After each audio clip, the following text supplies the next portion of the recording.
বাঁকুড়ার সোনামুখীতে চড়ক থেকে পড়ে গুরুতর জখম এক ভক্ত। সোনামুখী নিত্যানন্দপুর এলাকার ঘটনা। চড়ক থেকে পড়ে যাওয়ার সেই মুহূর্তের ভিডিও ক্যামেরা বন্দি করেছেন অনেকেই।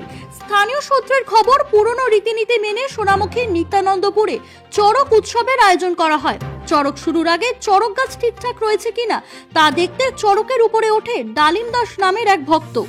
তখন হঠাৎ করে চড়কের ওপর থেকে নিচে পড়ে যায় ওই ভক্ত। আহতকে প্রথমে সোনামুখী গ্রামীণ হাসপাতালে নিয়ে যাওয়া হয়। সেখানে অবস্থার অবনতি হলে বাঁকুড়ার একটি বেসরকারি নার্সিং হোমে ভর্তি করা হয়।